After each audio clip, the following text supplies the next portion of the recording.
kabiyaheros. Nakakalungkot naman nangyari dito sa Battle Patong na to. Yung soki namin to dito. Ang bihira. Kaninang madaling araw lang daw nasunog. At saka ang nakakalungkot nito mga kabiyaheros, ayun o, mayroon daw namatay.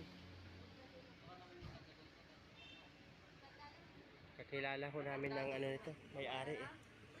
Dito, kanina daw madaling araw. Meron pa kasi ate ano.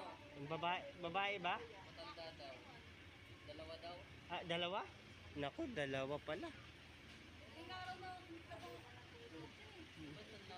Dalawa namatay. Kawawa naman. Dito po ito yung kinakainan namin na Battle Patong. Masarap.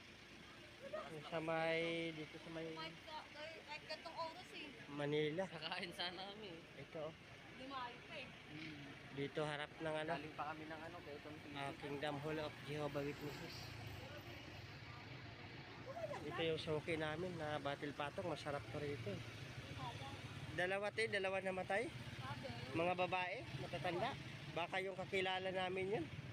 Yung iba kaya binakit sa kami para makapalimuli. Ang bihira naman. Ano kaya ang ano?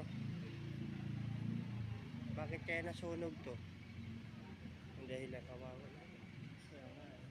Ayan, yung ano. Mahirap yan, ayan. Kuya, saan kayo kuya? Quezon City pa po ano. Kakain kayo? Kakain Oo, sana. soki namin yan eh. At saka kakilala namin yung may-ari dyan. Kakilala ng boss namin to.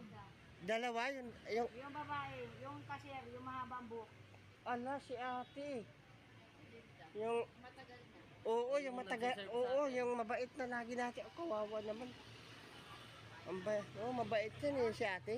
Taga-Tugigaraw yung Oh, taga-Tugigaraw yun. Pinsan yata yan kamay-ari, ang ano, Ay, ang pambihira naman. Nakakalungkot naman yan. Namatay pa si ate. Ayun. dalawa pala kaya meron. Dalawa? Babao. Dalawang babae? Baka yung isa lang? Dalawa sabi ni ano. Isa lang ma'am? Yung babae O isa lang ganun. pala, pambihira man si ate, ginawa pang dalawa. Ay!